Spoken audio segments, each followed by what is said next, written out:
everybody, and welcome to MoneyLab number 9.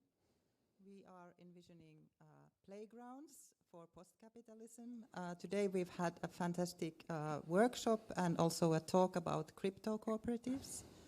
And my name is Minna Tarkka. I'm director of MCult. I'm really happy to be able to present this program today. And MoneyLab, as you know, is a network of artists and hackers and economists and designers thinking about and working on financial democratization. And we're here at Oodi, which is a very democratic space. It's a central library of Helsinki, and it's a really good spot to have this session with you. Yes.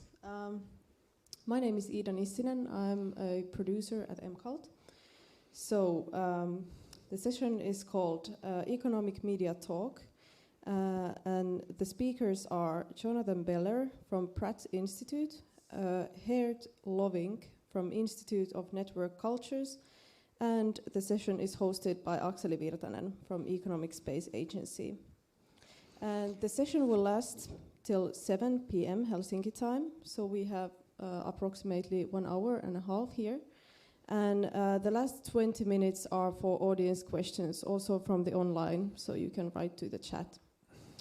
And yes, should I maybe give a short introduction of Akseli Virtanen?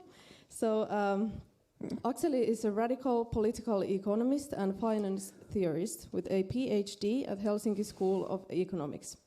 He has published several books on the history and future of economy, politics and effective landscape of new work. He's also founder of Robin Hood Minor Asset Management and Economic Space Agency.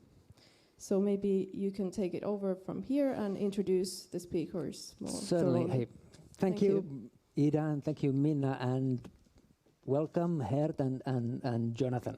So I'll just quickly introduce you, and then we get along with our discussion. So we're going to talk about economic media, which I think is one of the key concepts which has really made me excited in our recent thinking in the EXA, for instance, and this is the context where we're going to talk. So we have Geert from, you're in Amsterdam now, right? Yep. Yeah. So you're a media theorist. That's how you're mostly known. And there are a couple of, in fact, important books. I haven't told you this personally, but for instance, the Dark Fiber. It was very important to me. But my favorite book, what you've done, is really My First Recession. That kind of put me and what we, for instance, were then working on in the early 2000s, like this precarious landscape and kind of our own emotional state of mind. It touched me deeply. So thanks for that book. May I say something about that? Because there is one chapter, maybe you refer to it. It is about a very obscure German mailing list called Erkonauts. And there they were already debating what we are going to debate now. And so this happened about 20 years ago. Obviously, it's a synthesis of Linux and economy. They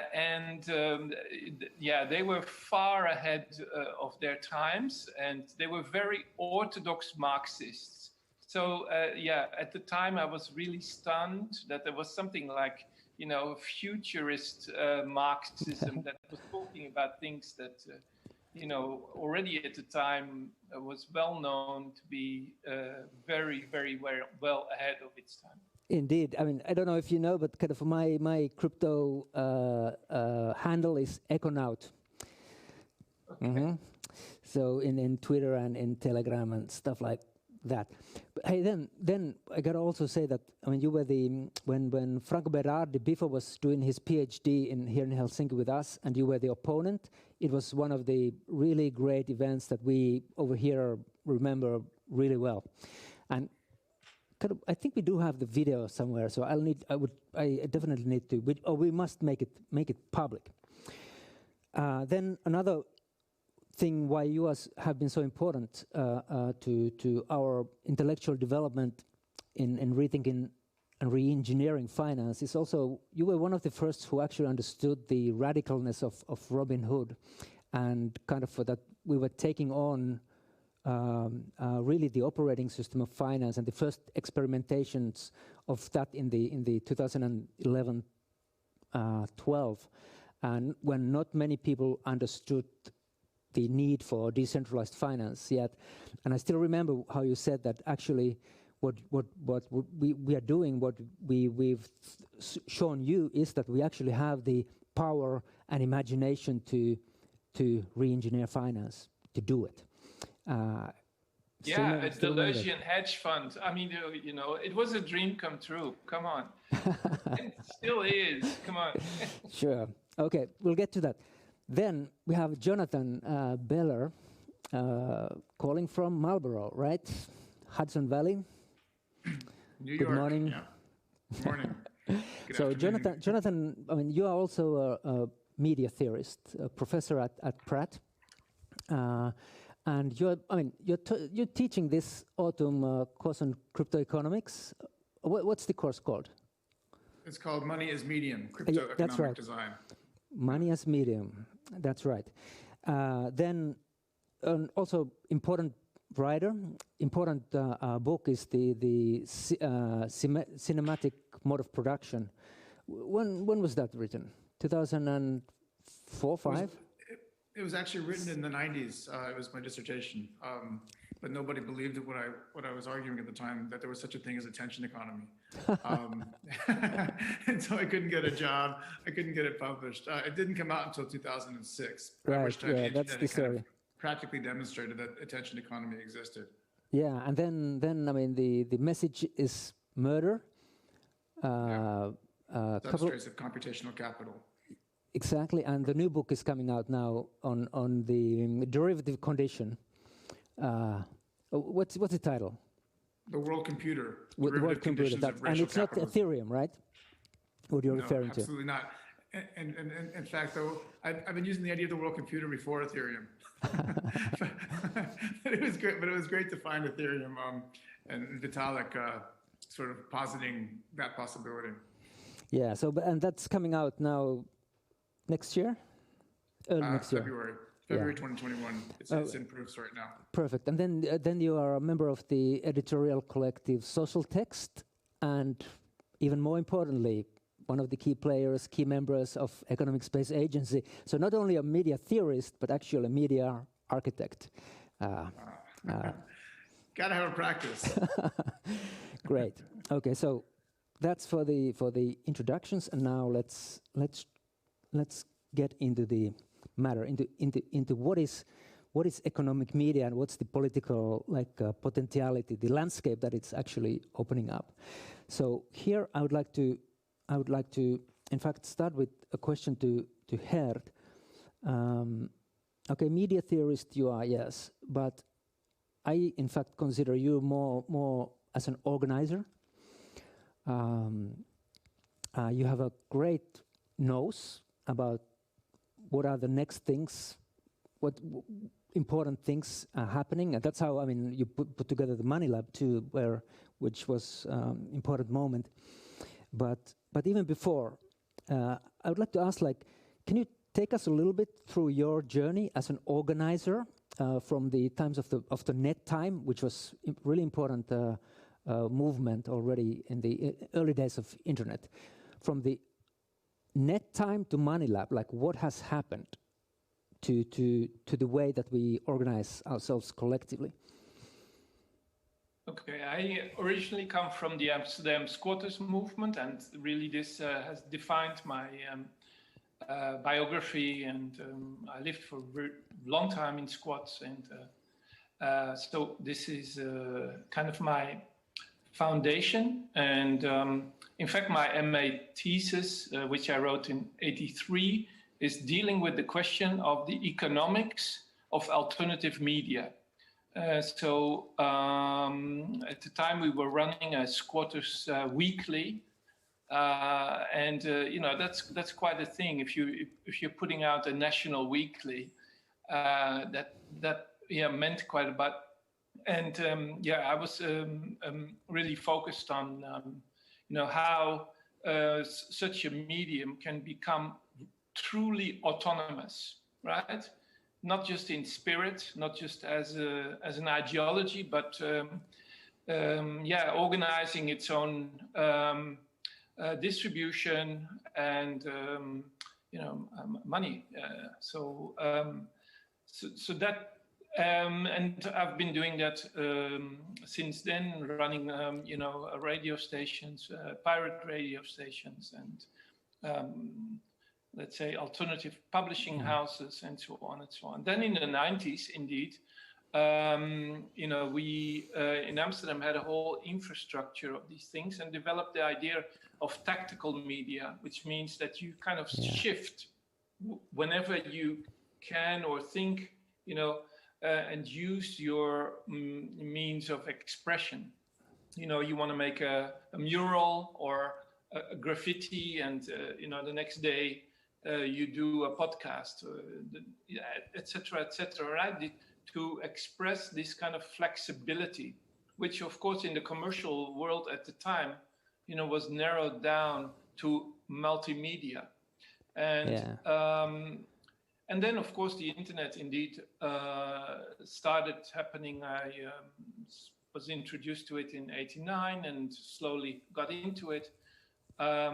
Important here is also my encounter with David Cham and DJ Cash in '92. I made a radio program with him about this very question. As you know, he's considered the founder, the godfather of Bitcoin.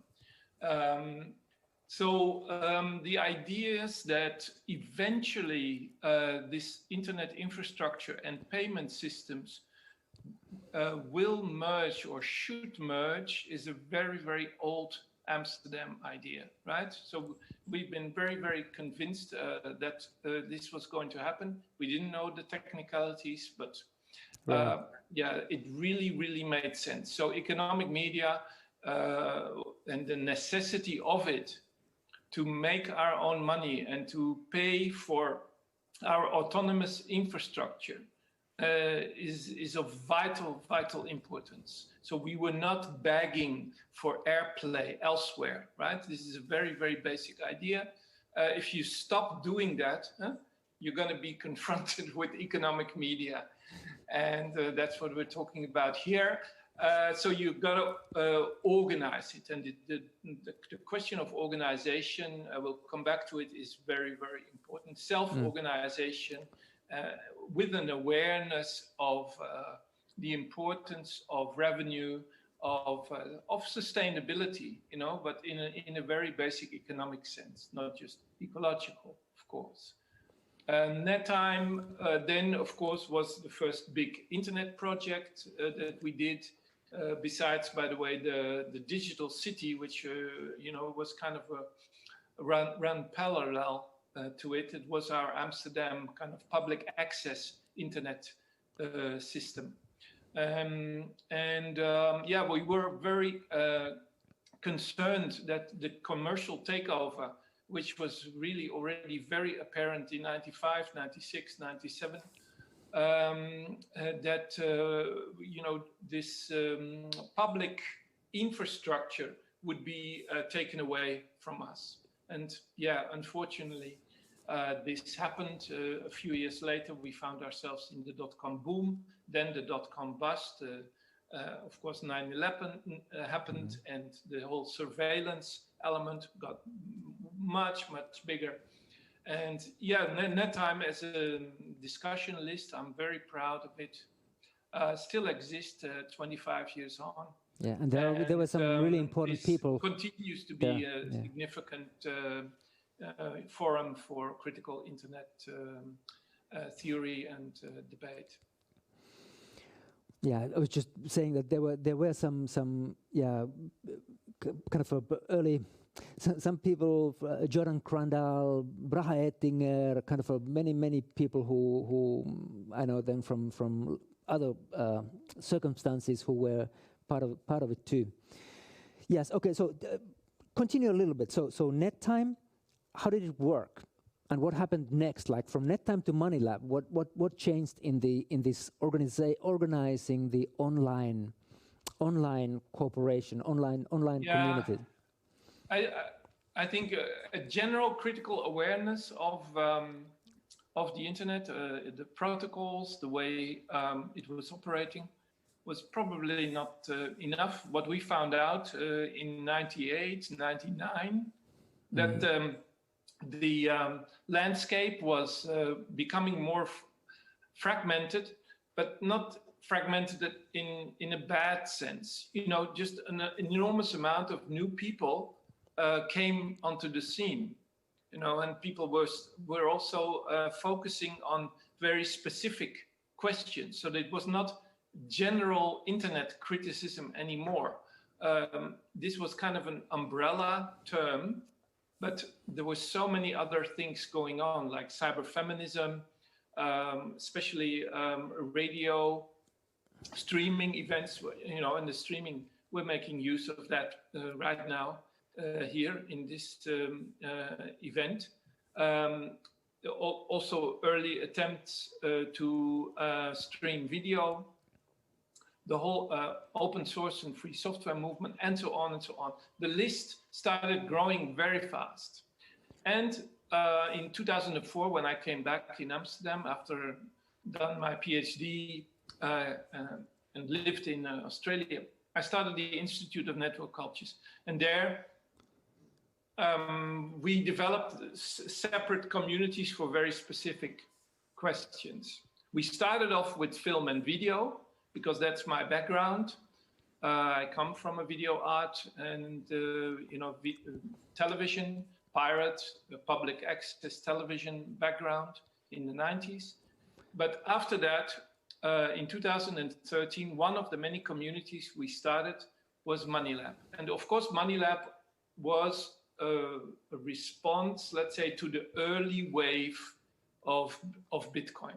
So I followed what happened, and of course, you know, the situation with WikiLeaks is still very important, and the real start of Bitcoin really goes back to the moment that WikiLeaks started to ask for you know, support, financial support using Bitcoin. That was in late 2010, 11, I believe. And so this is when we were all focused on this. And yeah, it took me a couple of years because there was a big obstacle on the way. Not only were we in the aftermath of the global financial crisis, but also there was this monstrous social media thing happening, right? Yes. And so we didn't quite know where to look, what to do. You know, there was the growing power of search engine, Google. There was the rise of social media, which was showing very clear signs of grabbing monopoly status. And then there was this urgency to focus on revenue models, and that turned out then to be the MoneyLab community. Yes, exactly. So let's bring Jonathan in. So let me ask Jonathan, I mean, what Geert was telling us, this kind of resonates quite well with our analysis at Economic Space Agency too. And one of the wonderful ways that you, for instance, have crystallized it is to talk about the failed revolution. So what do you mean by that? Well, one of the things I really admire about Geert's narrative and his work is the sort of the anarchist or anarcho-communist spirit with which it's undertaken. I mean, living in the squats, the total disaffection with available media channels and media making, the desire to organize society according to the needs of people who are directly you're directly engaged with, who in one way or another feel left out of the existing societies and alternatives. That kind of energy is something that I perceive as being vital globally. And I mean, in many respects, one could imagine that it's, well, I mean, this might sound too epic, but the driving force of history, actually. That there's some sort of set of the challenges that people make against systems of control and extraction it's a fundamental dynamic which not only drives, justifies oppression and the engagement of oppression for some, but also revolutionary activities and forms of dissensus, fugitivity, and protest. So I mean, for me, the consolidation of sort of the emergence of the digital has been an extension of the process of quantification that is part of the history of commodification. And that what one has is sort of in the money form is the ability to assign quantities to any quality, whatever. And so I see this kind of as a dialectic. I mean, the same way I was talking about the relationship between resistance and capture, generally speaking, the process of digitization was a technical and social change which was very, very powerful and inserted itself into the world, both as a response to forms of control that people were seeking because they needed to manage these large-scale economies, but also offered a kind of communication network which would allow people to talk to one another in ways where they could organize themselves according to what they wanted. So the problem of the digital revolution, the promise of the digital revolution was the horizontalization and democratization of communication. Exactly. And that's how the internet was sold, actually, which was extremely exciting. But what we've seen is that this revolution has failed us. And one of the questions that we've been asking at Exit, and we're all asking one way or another, is why? What is the reason that the digital revolution failed? And as Benjamin taught us, after failed revolutions often come fascism, right? And that's sort of also the moment that we're in. And it seems to be becoming apparent that anytime you have something like a social media company monopolizing the extraction of the value that people create as they try to communicate horizontally, you get these sort of fascist emergences. You have people are trying to express themselves, but even the expression for social change ends up consolidating power in a hierarchical way. So by the failed revolution, that's what I'm thinking about. This promise of the digital and then the failure of the digital, at least to date. And I think one of the questions we're asking here today in this panel on economic media is it possible to remake this revolution? Yeah, exactly. Kind of to specify, it's the revolution, the digital revolution failed us economically. That's even if the communication was horizontalized, it left the informational layer or the space, the protocols called economy, untouched, and that's the problem. So let me ask a follow-up question then. So if we look at the existing social media, we could actually say that it is already economic media. Exactly. I mean, we're kind of behind our backs. A convergence between expressive media or communications media and financial media or monetary media has taken place. And the protocols of digitization map perfectly right now into the protocols of capitalist monetization. And what's often referred to as background monetization is actually a way of nebulously indexing a process by which information is converted into profit. But those algorithms and those practices are figured out. Mass media companies and search engines have become attention brokerage firms which function algorithmically. And so what you have is the emergence of screen media basically working as an extension of capitalism and capitalist accumulation, turning the social factory into a space of extraction. So attention workers, attention affective workers being extracted, platform owners extracting the value to themselves. That's what's happening. How does that sound to you? Which is why you have four billionaires with half the wealth of the planet right now. Right? I mean, this is the basic logic of extraction. People are trying to communicate. People are trying to organize themselves. But the very structures that what they use to do that are extractive structures. So what you're saying is that the social media, as it is in fact precisely there are these economic protocols which it's enforcing them on us, and there's nothing we can do. We cannot access them. We can't start to re-engineer them, and that's the situation where we are now. So social media is already economic media. Geert, how does that sound to you? We agree?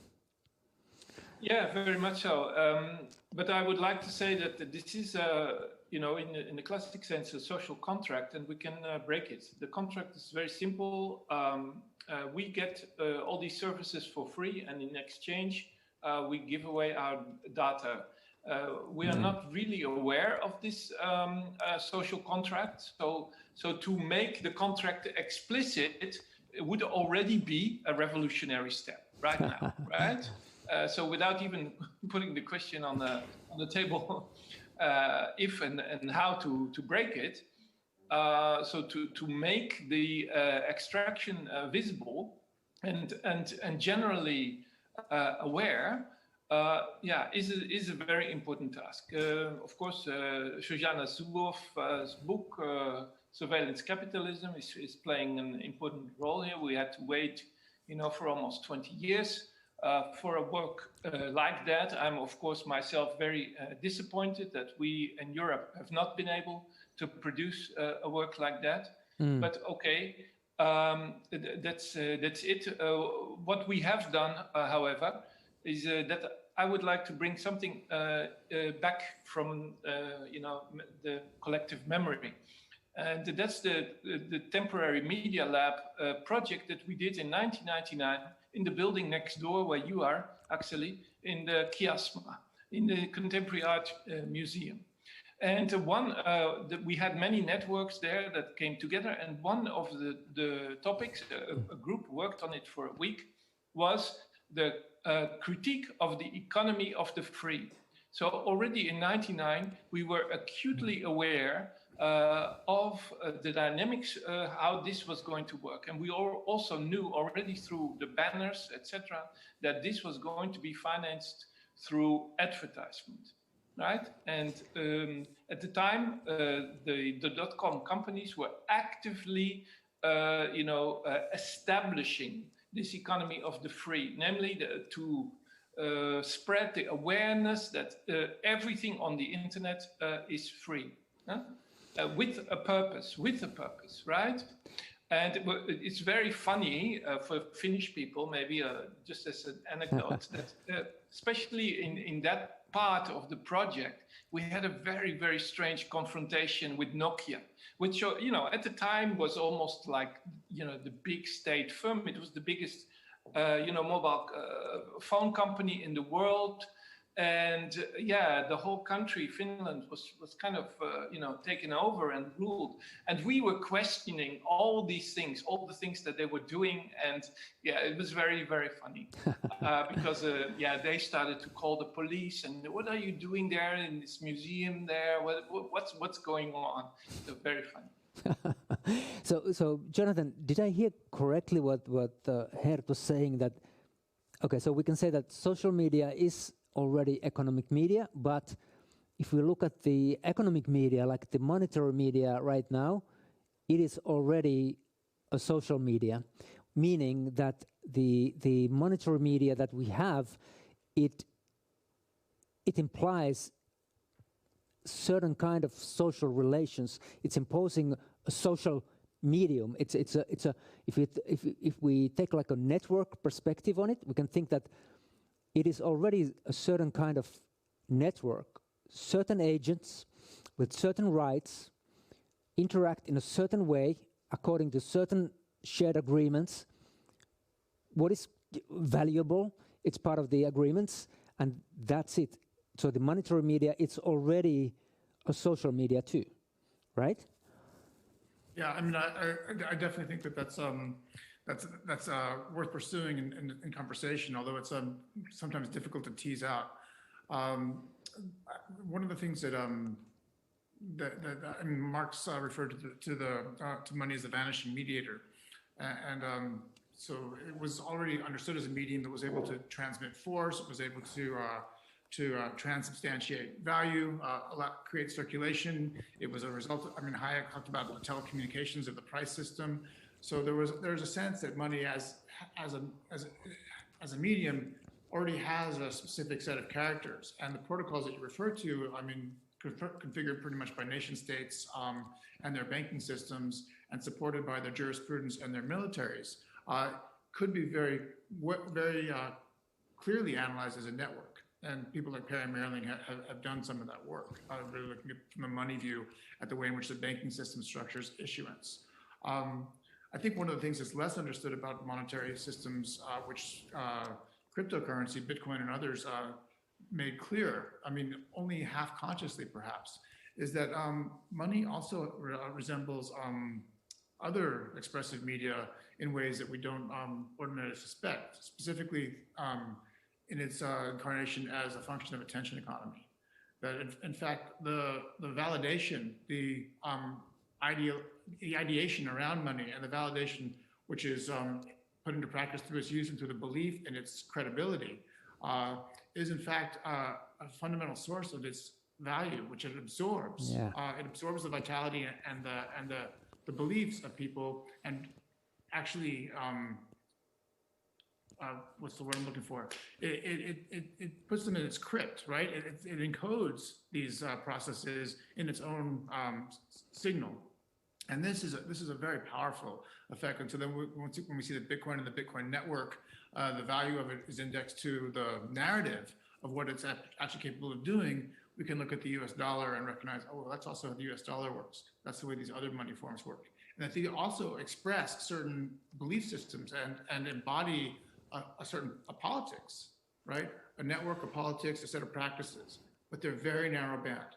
The expressivity that these things have is so minimal because they collapse everything into a single denomination, whether it's the dollar or the Bitcoin or whatever it is. So all messaging is collapsed into a very, very flat signal, a monologue.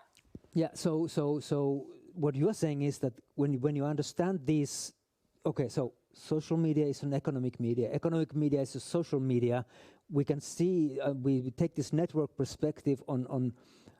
There, we can actually start to think that maybe we can start to redesign this convergence of the social and the economic, right? So that could when we start to, well, we have the technological advance, which actually makes it possible. And the question is that, is there a possibility for media, a new kind of a convergence, a media for post-capitalist economic expression? That's what I see. Yeah. I would like to go back to the real existing flows of money that are already there. So of course there is a utopian element here, and we're going to go into that. But I would also like to point pragmatic, to already existing flows, and look for instance in China at WeChat. Now, it's very interesting that, okay, Trump was, going on and on about TikTok. I understand that. But in the meanwhile, he was also banning WeChat, because WeChat is the most effective direct attack at the heart of the Silicon Valley operation. Namely, that it really creates some kind of e-commerce system. Well, we can discuss whether it's distributed and completely decentralized. Obviously, it is not, right? WeChat is not decentralized, but it has certain elements of, let's say, at least in China, of e-commerce for the people, right? Which, for instance, we can say, okay, certain influencers on Instagram, certain money flows on Instagram, you can also see it there. But it's quite primitive, and certainly Mark Zuckerberg is not, keen to further, really extend that element because again, it's questioning the so-called economy of the free. Once people understand that you can easily have some kind of peer-to-peer system in which you and I, we can just very easily pay each other, then the whole kind of mystique of the free falls apart. Yeah. Right, and with that, their whole economy of data extraction and so on. Yeah, and so without the crypto element, there are already indications in the current social media architectures that point in our direction. That's right, and that's the what Jonathan, what you were referring to, and now Gert, you brought there is the element of the crypto. That's where the promise actually is this peer-to-peer economic networking protocols. So let me put the question like this: could we think crypto as a new kind of a medium, programmable from below? No, Jonathan, what? I mean, let me redefine re-elaborate the question even more specifically. I mean, you've been writing what I really like, the notion of the cinematic mode of production, and there's this one great reference to André Bazin also, like what is cinema? What was his point? Can I ask that? What was his point, and how does it relate to the crypto moment? Yeah, I mean, in a short paper called Economic Media, which I published in the Australian Humanities Review, I did sort of invoke Bazin and this idea of the myth of total cinema, right? And in a way, the medium promised sort of to realize a set of aspirations that Bazin saw were long-standing historically. And there I suggested that crypto also could be thought of as a new medium in a weak sense, but I mean, only weakly developed. And I sort of thought that crypto could be thought of as being similar to photography in like 1840 or cinema in 1900. I mean, really in its very early stages of expressivity, along the lines that I was speaking about before, where a network, even a monetary net medium, absorbs people's attention and turns their messaging into a signal. But crypto, because you could design that network and begin to venture certain ideas for new social contracts, it actually really emphasizes the fact that people might express their own ideas in a monetary medium in a way that didn't necessarily collapse it completely back into the value form as we understood. And so we're in a very early moment of that, where we're seeing a lot of experimentation with money as a medium and the design of money and monetary protocols, but it hasn't really achieved yet the level that, say, photography was able to achieve in expressing someone's face or someone's history or someone's relationship to someone else, or cinema, which was able to embalm time. I mean, it's really interesting to think 20, 50, 100 years forward and imagine that we have a monetary medium which would be able to transmit value and also organize expressivity with this kind of density and this kind of power. I think we're a long way from that moment, but I think we're in the process of imagining what those designs might look like and how they'd work. Yeah. So what you're saying is that they actually like photography or cinema, they as mediums, they actually changed what art became or is. They changed everything. I mean, if you think about writing, and the archive, I mean, once you have writing, you can actually archive knowledge in a completely new way. Photographic images created a whole archive which actually problematized the power of language and has been, a lot of what modernity and postmodernism is about the displacement of the power of language in the face of this emergent image culture, right? And you have a whole new set of archives. Pasolini called film the written language of reality, right? And imagine that would have as big of an effect on human history as writing has had. So So you shouldn't ask that are tokens money or are they equity? Kind of that misses the point, as if there were some fixed categories where what they should become, but rather the crypto is opening the medium to change what economy is. And I really think that we're going to see that economy is going to face same kind of experimentation with form as art. So we're going to see postmodern economies. We're, in fact, right now in the DeFi space, we see first attempts at that. We're going to see Soviet realist economy, surrealist economy. That's the kind of expression. Well, I mean, look, just as cinema didn't fit itself into art, but actually changed the meaning of art, I think we're going to see crypto and tokens changing the meaning of money, right? Exactly. And changing the meaning of finance. They actually embody much of the historical desire and kind of legacy capacities that traditional money forms have. And some of the debate about, well, is it equity? Is it currency? You know, is it a stock? Yeah. What is it? That's because it's actually has all these dimensions in it, inherent in it. And depending upon its utility and the way in which it's reimagined and organized around expressive projects, right, around intentional projects, these capacities can be developed and made even more powerful and more organizing. Yeah, so that's why there's a lot more to say about that, and not all good, because I think it's important to recognize that we have some real dangers as we sort of go into this more granular idea of finance, because we've seen what's happened in the past. But I want to make that very clear. Yeah, unless of course we have a Dada central bank. Yes. It will be there. I mean. The Dadaist approach to an active form of, creation of, the whole kind of fragmenting of centralized institutions like that. Yeah. So sometimes I get asked that like, why are you doing this? And there's of course the Silicon Valley kind of discourse there too, but to me the answer is really simple and it relates to this, that yes, there has been the technological changes which are making computationally some new things possible, but we also need to really situate where we are and what we're doing into the history of economy and finance, in the sense that economy has a history too. So what it is, how it works, what is valuable, it has not always been the same as we think, as self-evident as it is today. So there's a history, which means that it has a future too.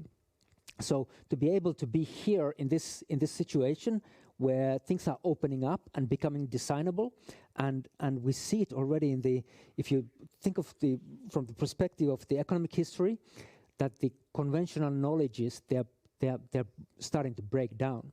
There are, for instance, the interest rate swaps, different derivatives. They're already breaking blurring the distinction between debt and equity. I mean, that means that there are new ways, new forms of funding investments, which are not anymore so clear-cut debt or equity. There's a distinction between what is money. Derivatives are adding like moneyness, the kind of liquidity that was associated with money, to different assets. So money and other assets, that distinction is blurring already. Then we have the intangibles, which are unaccountable really. Intangibles, which are basically the big part of the value of the most valuable companies in the world right now. You can't account that with the existing accounting practices, really. So that's already there. So things are actually on the move. And what's happening with crypto, it's just like it's logical steps further. And to be able to be part of something like this, taking part into engineering what are these new forms of doing things economically, it's exciting to me. Yeah, just to again come up with a very concrete example. Today I received a letter from my bank, ING Bank, which warned the millions of customers. It's the biggest bank here in the country, but also active, of course, worldwide. That from today the savings will go to zero. That we should prepare, if you have a savings account, that the interest will go negative. And that's interesting, because I didn't expect that to go so fast. Of course, we've been discussing that already 5-7 years ago, but at the time yeah, I have to admit, it sounded quite futuristic. Like, okay, maybe in a crisis or whatever is going to happen in the near future. But hey, look, there we It's are. here. Yeah, yeah. So so McLuhan, 1964, he writes that it's the medium it's the message. So any new medium that arrives, it's really he writes that it's the pace or pattern, the change in the pace or pattern or in the scale that it introduces to the human affairs. That's the real message of new medium. So that's my question. Like, what is the message of economic media, of this emerging media right now? What is new here? Right now, I mean, look, I mean, if we believe this idea that we've been talking about, which is economic media, has already happened, right? There are sort of convergence between monetary media and communications media. Then the title of my book, which is actually after McLuhan, my last book, is, I think, still apt. The message is murder. Right. I mean, if you think about what happens with like worldwide with value extraction, and if communications continue to perform a similar value extraction and validate all those other forms of value extraction, you have 2 billion people dispossessed. You have people living on $2 a day. You have genocide. You have migration for reparations. You have racial capitalism, writ large. And that's actually what's happening as a result of our economy and our economic media. So re-engineering the convergence is actually not just simply about all the really important things that you just mentioned, Akseli, which I don't want to dismiss. They're extremely important. But it's also about remaking the world system, actually allowing for expressivity to count in ways that it can't count right now. Because what you have with the current monetary system and the current media system is a kind of information collapse, which discounts not only the messaging, but the lives of so many other people. And they can't make it into the signal, right? I mean, or if they do make it into the signal, they make it into the signal in a very devalued form because they're only recognized as being worth $1 a day or $10 a week or whatever it is. So the kind of derivative logics that you're talking about, this questions around issuance. What if people could actually issue their own money, right? What if people could actually express themselves in a form which was meaningful and valuable in a semiotic sense, but also was able to transmit a monetary value which was recognizable. And so we're really talking about re-engineering money at the protocol level. We're talking about allowing for a kind of peer-to-peer issuance, which would allow for the collective recognition of values among peers and do away with centralized issuance. High five. Yes, I agree. And that's the promise. The economic media, is a programmatic promise to reorganize not only money flows, but also actively redistribute the world wealth, right? And do that on a very, very basic level of protocols, code, infrastructures, and so on. So this is not just let's say an idea that billionaires will give away their money, which you could see as a one-off redistribution. But no, we want this redistribution to happen bottom up, right? This is very, very important. Otherwise, we also want to hollow out the kind of capitalist monetary system, where if there's a monetary system and a set of relations, a medium actually, which is more powerful not only as a communication structure, but as a way of creating economic space and economic networks, people will start to migrate to this more convivial platform, right, or platforms. They will live less of their life in capitalism, and capitalism will collapse. It will go through a kind of crisis where the billionaires and their money in banks, I mean, of course, everyone's going to be moving all the time. But if you could switch from A to B, the people are not going to work for dollars in the same way. They're not going to work for euros in the same way because there are other currencies and there are other relations which they can get by interfacing differently. And I think that's really exciting. Yeah, I think in fact we are seeing that development already in the decentralized finance space right now. There are some extremely interesting experiments there. Going on there. We talked about them this afternoon, in fact, quite a lot. But before we go into the potentiality space, let's spend a little bit there in the what is what is going on right now in the crypto space, like with Bitcoin, for instance.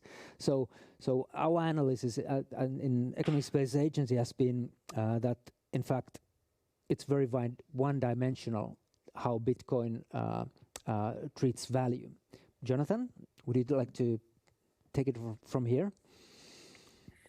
Yeah, well, I mean, I mentioned that a little earlier in a comment, but I mean, if Bitcoin, if you think about the blockchain as a ledger, an immutable ledger, right? Those are all messages, but those messages are really a hash of a much more complex set of communications and activities. So yes, within this minimal record of the transaction record, you can imagine, posit that there was people living lives and exchanging for certain reasons. You can't actually reconstruct that information. It's already collapsed into the ledger and has been effectively disappeared. A more robust form of archivization and communication, a different kind of network could actually preserve much more information. And if people could assemble their own structures of basically scripts for participation, they could begin to allow other values to persevere on the network rather than being collapsed into the monologue that is Bitcoin, right? Because Bitcoin denominates every single message in Bitcoin. The dollar ends up denominating every message in dollars. That's not good enough. We want more. No. The problem is what we're saying with social media, let me just say this one thing. With social media, we think we're talking, and we actually are. We're communicating something, but all of that is being collapsed by this background monetization, by the interface between digital protocols, network protocols, and monetary protocols into a single signal. And that is actually why you get fascism, right? Because all of our requests for freedom just create more hierarchy. And people like Zuckerberg, come out in their true colors, speaking in the name of free expression, but actually supporting white supremacy. And yeah, let's say dominance of the right-wing libertarians in the field of the crypto, in a way, has also made it very easy for us, to come up with radically different designs and architectures. Thank you for that. But why is that, right? Why have they sidelined themselves to such an extent? And I would say this is because they have been obsessed with this so-called, Bitcoin as digital gold, as to hoard value and to create something that is primarily focused on internal trading, very often also with kind of criminal intent, to create kind of a separate space, which I think, is it has set us back maybe, a decade or two, that it has gone in this direction, because our promise is still, peer-to-peer exchanges and transactions. This is, and the crypto sphere. And investments. And the crypto sphere as a sphere of transactions is still a promise. And I would say, it's a radical promise. It's an egalitarian promise. Well, I'm really glad. Radically against, the speculative, inward-looking, hoarding tendency of the dominant crypto currencies. And people, who do not know so much about it often kind of get confused about this. But, well, I'm really glad you brought up this libertarian aspect of crypto, because it's something I think that needs to be addressed. And for some of us, it's like it's not an interesting proposition, kind of libertarian politics around Bitcoin, although it's completely present and it's very important to address. I mean, part of the result that results from a kind of naturalization of the value form, right? Where the digital gold business, and I mean, the digital gold is like absolute value, and that's absolute objective value for an absolute sovereign subject. So the sovereign subject in this model, which is really, a form of white masculinity, I have to say, this kind of sovereignty, which is really transcendent, is the analog of the form that is gold. And if that's your only imagination, that you have to have the absolute value form and you're going to be the absolute subject, that is a really limited idea of what's possible. And it's somebody who has not really understood much about feminism. It's somebody who hasn't understood much about decolonization. It's someone who hasn't really thought about anti-blackness and the worldwide practices of that. And those kinds of people, I mean, they're scary, actually. I have to say. I mean, and that's not what we're talking about. I also have to laugh about them, and I feel a little bit sorry for them, because it's such a, they've sidelined themselves so much, and maybe it's sad that the overall, development has been upholded because of that, but on the other hand, it also creates the free space of MoneyLab, of the Economic Space Agency, and so on to fully develop, our radical propositions. But part of our job is to displace the naturalness of the value form, right? I mean, yes. The value form is really a kind of hegemony, and it's a historical achievement of capitalism, which has consolidated itself in digital culture and contemporary media. And so, I like what you said, Geert, about, even decoding economic media as such is a revolutionary step. But I remember Marx sort of reflecting, Riley on his own thinking, and saying, well, as he sort of discovered the secret of exchange value as abstract universal libertime, but saying, just because the chemist figures out what in the atmosphere doesn't change it one bit, right? And that's kind of where we're at. We really begin to decode economic media in a way where we can analyze how it works, but we also have to remake it. And there's so much experimentation. It's very exciting, but we have to be very vigilant not to re-import back these sort of default programs of the sovereign subject, for example, of that kind of agency. Those are things we want to really forestall and what's the word I'm looking at, for evade. No. We don't want the feudalism and also not any kind of 21st century form of economic or digital feudalism. Yes, and we, for instance, we in our work we've also found out that it's in fact hard. The economic imagination, it's hard to break out of our conventions. In fact, and how to do it? That in fact reminds me. Where I want to continue is the economic or the decolonization of money. Let's talk about that a little bit more, Jonathan. What do you mean by that?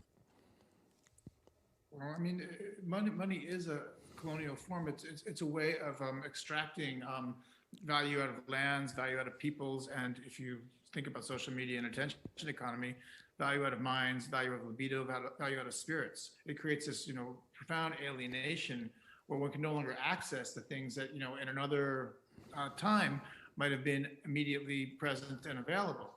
Land, atmosphere, your desire. So how do you decolonize? The thing is that it's not so straightforward. The colonized, they really hate the decolonized already. It's in the soul. How do you? It's a difficult process. So, how do you go about it? What are the key things? It's on the protocol level, man. Yeah, it's a Yankee dollar. Yeah. What? Working for the Yankee dollar. Yeah, is that where we have to start? That's what we have to. That's what we have to stop doing, right?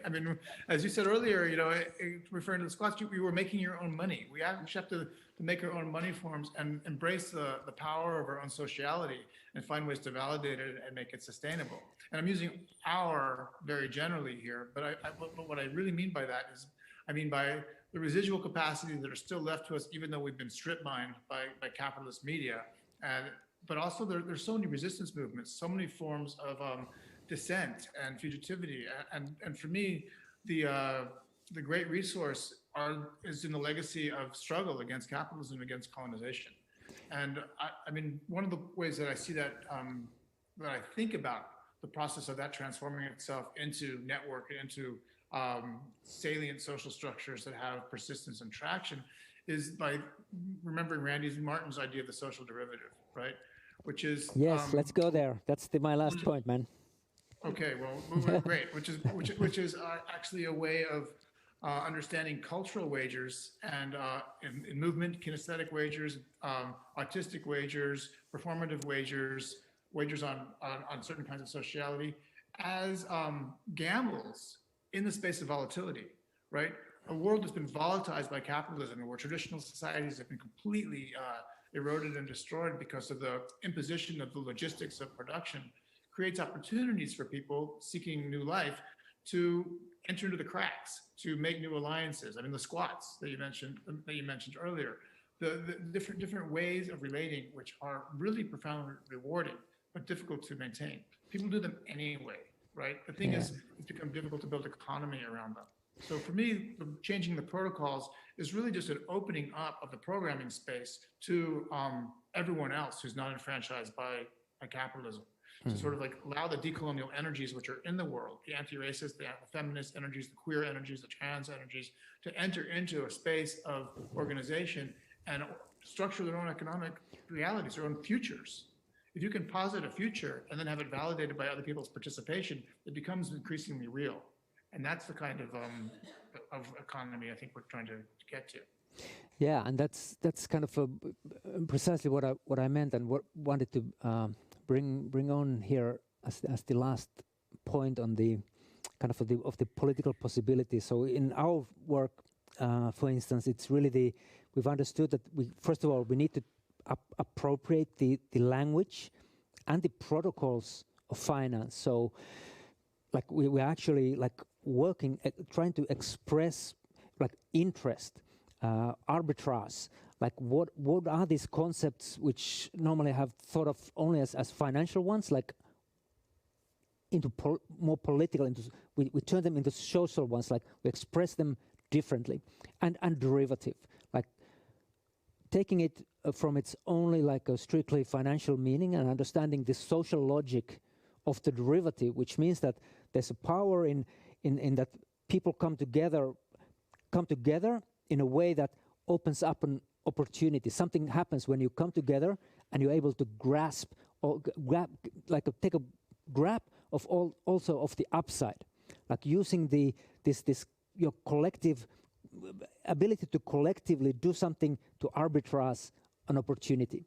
That's the social logic of the derivative, and to be able to start write and read these social derivatives. That's really the what I think is becoming possible. So, kind of these are the strategies, the organizational strategies to survive in the precarity that we have now, to the social derivatives. So I want to spend here a little bit more. I got a message. We have some 5 minutes still to go on, but then. Okay, I would say we have to understand, and that's part of the appropriation. So understanding, for instance, derivatives is half of the work. However, we shouldn't be so surprised that the other half of the work may be also in just dismantling the derivatives, right? So first we have to understand and appropriate in order to dismantle it, because as we know, a lot of the financial services today, they have completely gone, in a direction that has no reference anymore. And I think during the COVID crisis, this awareness, this enormous gap between this unfolding economic crisis, millions of people losing their jobs, and a thriving stock market, right? Has really marked, in my understanding, 2020, this kind of mass awareness of this enormous gap between these fully autonomous financial services and the very, very harsh economic reality. It seems that way. I mean, to me, it definitely seems that way, and I think that's that's really an insightful perception that it seems unhinged, right? That the market's unhinged because the market continues to go up. I would still like to remind that this insight, which I would say is an insight of Saskia Sassen, and she was the one in the early mid-90s when I encountered her work for the first time, which really, hammered it on us in our encounters that we had at the time. That that this financial world had lost all reference to the outside. But I actually think that argument's wrong, honestly. I mean, that's what I was going to get to. That even though it's very powerful and it's very difficult to track the relationship between, financial derivatives and labor time, right? That's been a very convenient way to A, not think so much about it, and B, sort of dismiss a lot of Marxist claims around the value form. But actually, it's completely indexed to it. But how do you want to make it physical again? Well, I'm saying that the real arbitrage is on human time, and that's what the market's doing. And people who have $1 billion, I mean, a B-1 bomber costs $1 billion. That's 1 million years of labor in the third world, in the Philippines, for example, $1,000 a year. So one plane is worth 1 million years of human labor. These billionaires have hundreds of billions of dollars. They have hundreds of millions of years of human time. And that is, to me, the real index of this value. And the whole financial markets that we have, these derivative structures, result from an uneven form of authorship of financial contracts. I mean, if we go back to this idea of the network and the way the network's biased in a way that there's a very few number of people who have the power to author financial futures of any kind. And as they do that, they're more and more of the value goes to them because the playing field is completely uneven. It's asymmetrical. So the horizontalization that we saw in communications media at the beginning of this conversation really has to happen in the financial world. So that people have to be able to write their own speculative wagers. I don't think speculation is actually the fundamental problem. I think the problem is that only a few people can speculate and other people don't have the tools to answer those speculations in any way. I mean, it's a longer conversation. It's a long conversation. We don't have time for it, maybe right now. But this idea that Randy Martin had of risking together, I think it's a necessary part of politics. It's actually what we have to do. It's the only politics that we have, really. I mean, in a way, yes. We can't legislate out risk, no matter what. I mean, in money systems, in life, in anything. We have to sort of understand that risk is there, but we have to find new forms of kinship, which will allow us to share risk together and sort of modulate the consequences in such a way that we share the benefits and we share the fallout if it's negative. That, to me, that's how we're going to do it. And that really means changing the protocols of the economy. I mean, the market, Trump issuing trillions of dollars of money, who does that money go to? It's basically creating policy right there with the stroke of a pen, making people who are already enfranchised more powerful. We need to put a stop to that. And we need to kind of, through these, social derivatives, open up the spread between what is possible. That was my last question here. Like, what does it mean to open up the spread, living in the spread? What would it mean? Jonathan? It would mean that we were able to put part of our life in a post-capitalist, an emerging post-capitalist economic media form, and wager together on the futurity of that project, so that maybe we can't risk everything right now. Maybe we can't afford to risk everything. Maybe we have very little reserve, so we need to make sure that we're going to eat. But we have to. But if there was a way in which we could start to build a post-capitalist future by risking together and working it out, then we would be opening a spread between the capitalist economy as it kind of goes forward like this, and the possibilities of a post-capitalist economy, which might really grow and create abundance. We'd have to live in that space of kind of two worlds, two economies, for a while. Okay, so I see some movement here in the room, but before Gert, would you like to reply or kind of challenge or what Jonathan was saying, or what? I think for the MoneyLab agenda, for me, it becomes more and more clear that we need to, in the coming years, bring together this critique of global finance and with our efforts, to create, to code, to design new distributed forms of, redistribution of wealth. And at the moment, I see these two things, a bit going in their own direction. And I think it would be very, very powerful if we could bring these two things together. I agree. Minna, shall we? Hey, first of all, Gert, thank you. Jonathan, thank you. This is a great discussion. Let's bring some other people from the floor into the discussion. Yes, I know Harry is thinking something hard.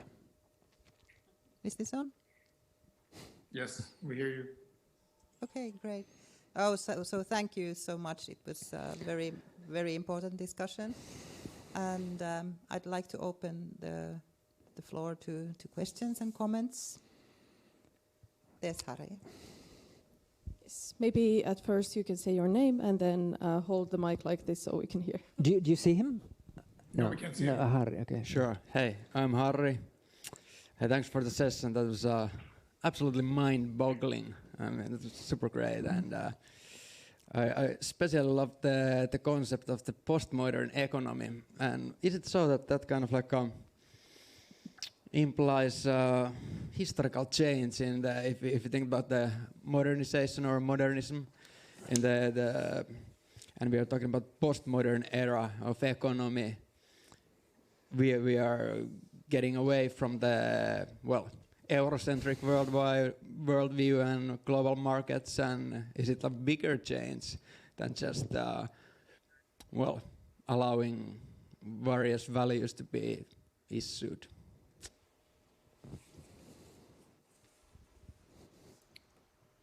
I mean, I could try to say something about that. I mean, yeah, I think we're talking about a world historical transformation. I mean, people don't use terms like that too much anymore because world history is out, and you know, even in the late '90s, some people were saying it was over.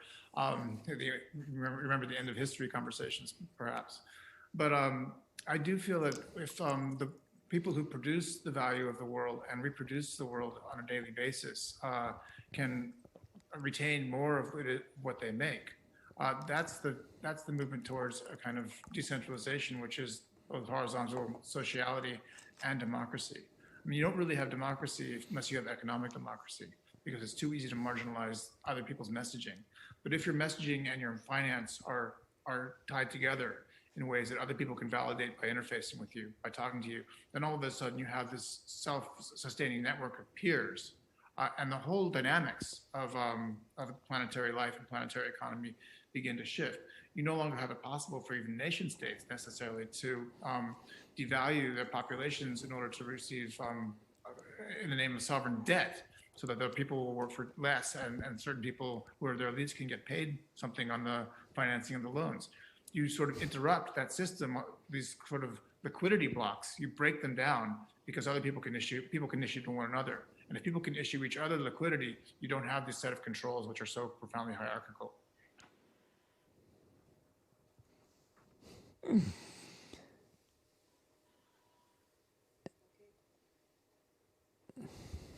Virtanen has a question over there.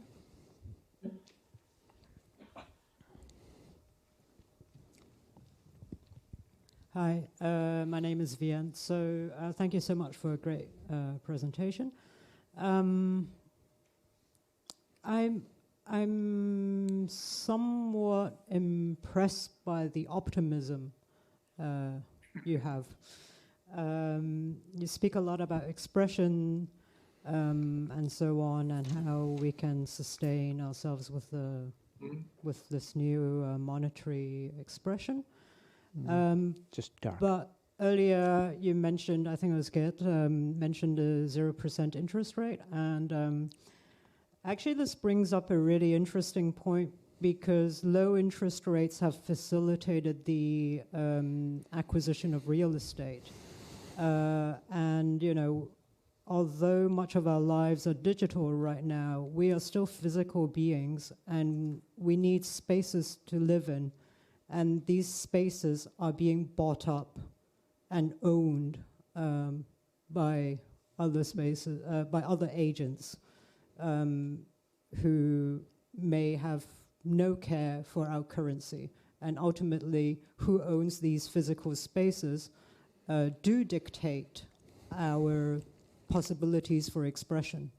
So I just wanted to bring that up. Yep.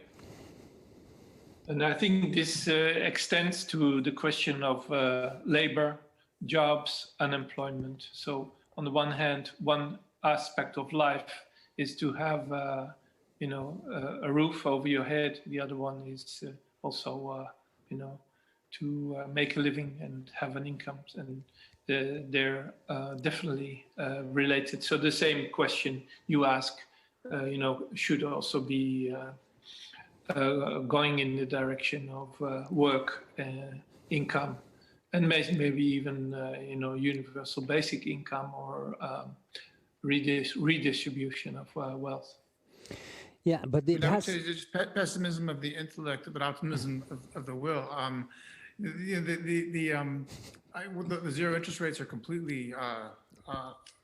The concern over that is absolutely right, and your point about people buying up real estate, which they will then charge those who have less money or no resources rent in and create an income stream that way. That's a result of a number of things, including the history of accumulation, but it's stimulated in this particular moment by the unbelievable availability of cheap money, which certain people have access to and other people don't. So if you have holdings of money, you can't get any return on it, so you're forced into the markets, right? And that's because capital has to make a profit, it has to get the general rate of return, or else it's no longer capital. I mean, it loses its value. So what it does is it seeks other higher income streams. It's actually in constant arbitrage. And that is a result, not only of, like I said, the history of accumulation, but the structure of issuance. And yes, the protocols, who can access them, what is accepted as liquid, what is accepted as collateral, and the protocols, and who has access to decide on that, use those protocols. And that's the opportunity that we could open that up. I mean, I think just to add to that, I mean, I'm not unaware of like the severity of the global crisis, and I see it simply as the next step in a crisis which has been unfolding for several hundred years. From the conquest through the U.S. empire, into the present. So the negative for me is very, very pronounced. I think what's weird, I mean, what's in my own sort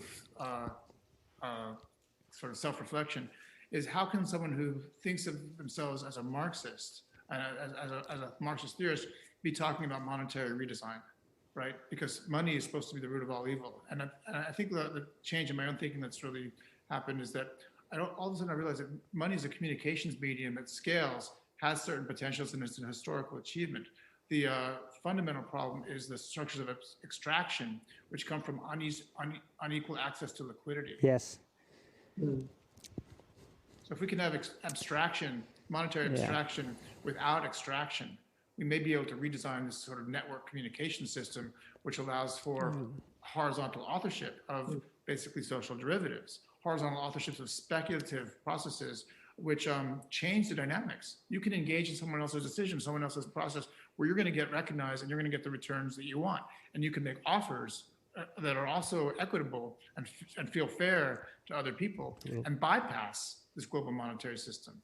So that's, I mean, maybe the democratization of abstraction instead of extraction, the opposite, because that's a good way to put it, man. Yes. But also, it asks a lot of expression. Us to, in terms of the art of communication.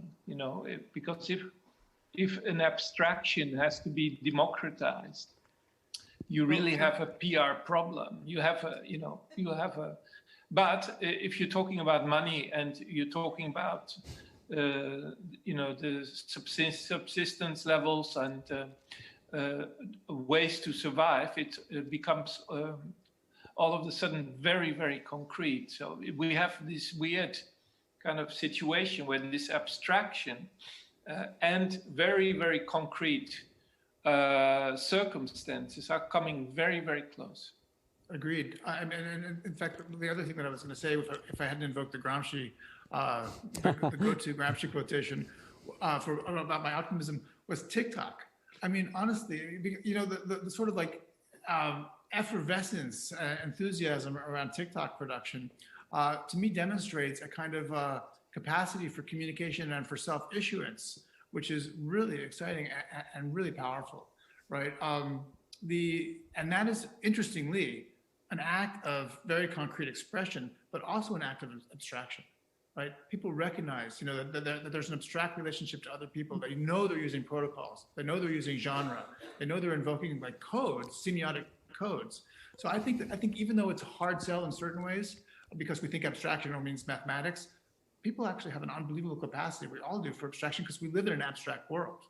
We just don't recognize that there are controls that seem hardwired in the process of abstraction, which we might be able to remake and transform, and we can become literate in how to use those things.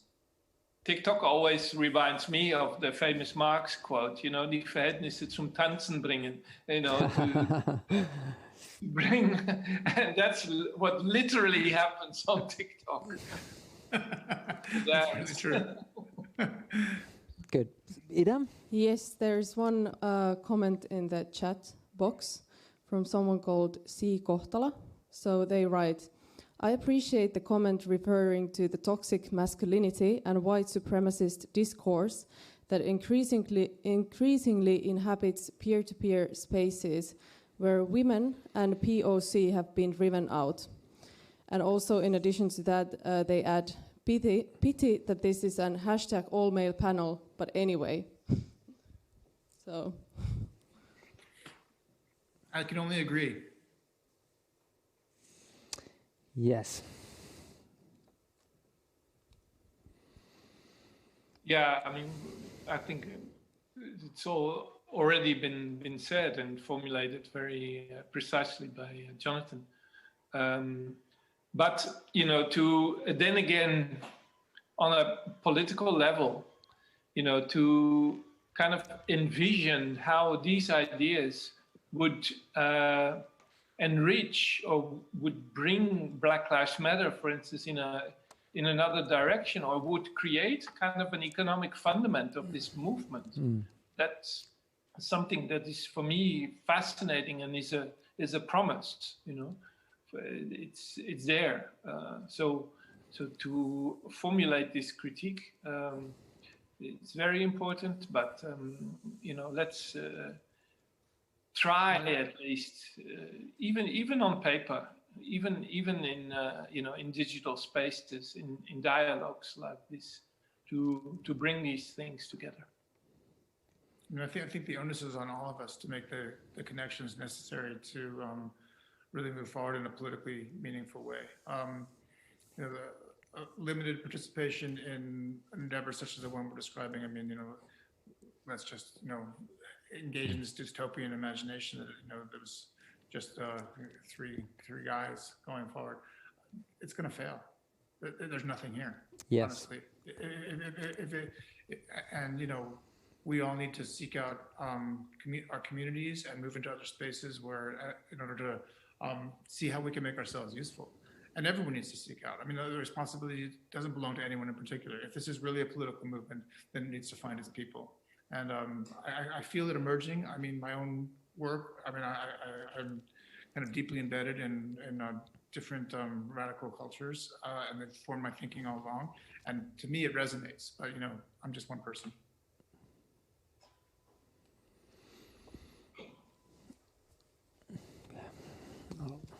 One more or two more from the floor. Okay, hello, it's me, Pekko. One comment actually relating to, let's say, towards the end of conversation, towards the thematic of, which came in through different concepts of freeing up, which I don't disagree with, like the kind of equalization of access, etc.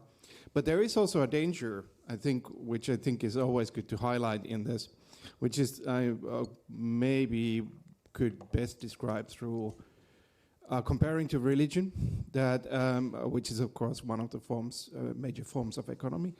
That is that there is a vision in this opening of access where it becomes a duty to take part in the speculation. And here's where we can utilize the religion is like we can move from a church where only certain people can pray and hear the voice of God to a church where everybody has to spend several hours a day to pray just to participate in the society, and the best ones pray 24/7. So and the point here is that there is a certain quality to economy which often gets forgotten. That is, it's not necessarily a direct medium. It's a medium of communication of other acts, physical acts, production, etc. Doesn't only have to be that, but that's a key value of it, that it's not a value in itself, but actually communicating a value of an act in a form of communication that economy is. And once it becomes a point in itself, that if it grows too much is toxic, because we don't want to be in a society where everybody has to spend preferably 8 hours just to speculate while the end result is the same. Yeah, I agree. The problem here is that there's this widening gap between what people want and should get. Yeah? So this is the definition about basic income. What do you need? What are our prime needs? And the desire to be in a space that is not part of the economy, right? That is free. So for me, it's very clear that there should always be an option. Otherwise, we will design systems in which everything we do will be monetized, measured, quantified, right? And so I am envisioning or proposing a dual system. Maybe it will be a schizo situation, I don't know, but at least these two spheres we should think them and develop them separately, because the sphere of free communication and exchange, or you could also call that the public domain or the commons, is something that is very valuable for me, while at the same time we know that there is a right to have monetary exchanges. I think Geert, part of that feeling, which I share, is because we only know alienated and alienating economy, and the economy is a space of alienation, and therefore the antithesis of self-fulfillment or satisfaction. Ultimately, it's a means to an end. And it is possible to imagine other kinds of relationships which could be described as economical but are not felt as economical, thinking about being in love or something like that, which still produce these kinds of values, right? It's just we can't imagine right now how to put our brutal architectures of informatics onto these things without destroying them. And I mentioned before that that's part of the risk of what we're thinking about here. But the problem is, both to you and to Pekko, is that the encroachment on these free spaces is already well underway. I mean, I was talking about the strip mining of our libido and stuff like that. That's for people like, who have what we used to think of as leisure time. People who are living in the global south. I mean, I lived many, many years in the Philippines. I mean, if you're working 12 or 14 hours a day, finding garbage so you can exchange it to the trash seller in order to get a little bit of food, or if you have to get your food out of the bin, you're already working 14 hours a day. And many people are working that long to survive. So we need to sort of like balance our imagination, I think, a little bit between the total penetration of the economy as a negative, and by recognizing A, it's already happened, and B, saying, well, how do we make it so that it's not an alienating feeling, that it's actually that our economic practice is actually life-making and world-making in the ways we want to validate.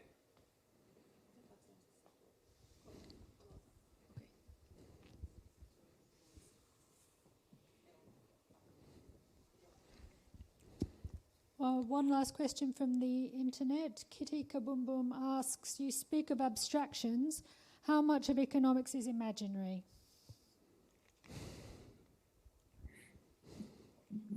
How about all of it? None of it? I mean, it's all mediated by the imagination. and also the symbolic. I mean, economy is one of those things which has a material dimension, and has an imaginary dimension, has a symbolic dimension, and without any of those things, you don't have economy.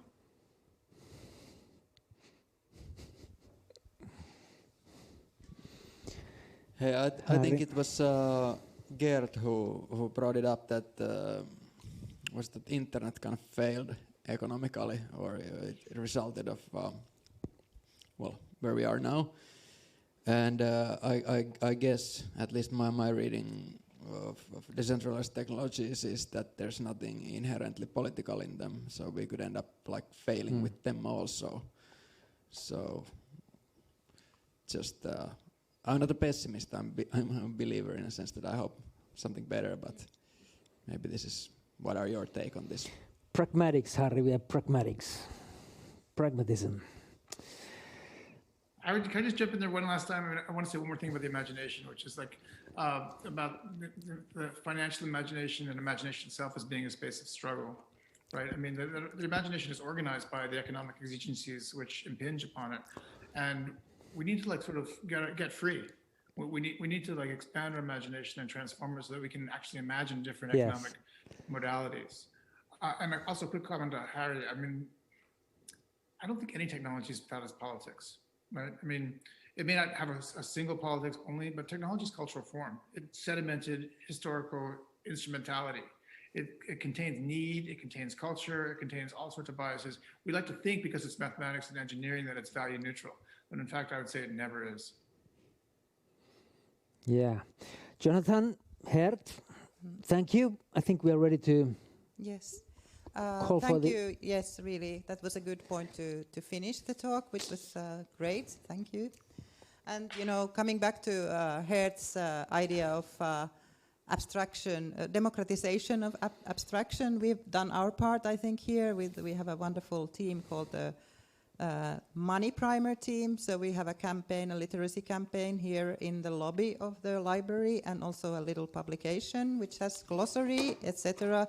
And for us, it's really the literacy that it starts with, and that's why it's good to be in the library as well. And with Akseli borrowing all those capitalism books from the upstairs shelves. So it was great, and I'm thanking all the audience for a lively discussions as well. And then is there more? No, it's fine.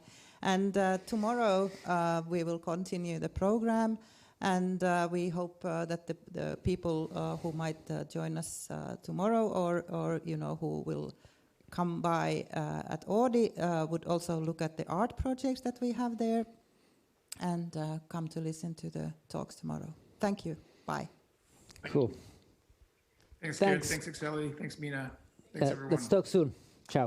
Okay. Bye-bye.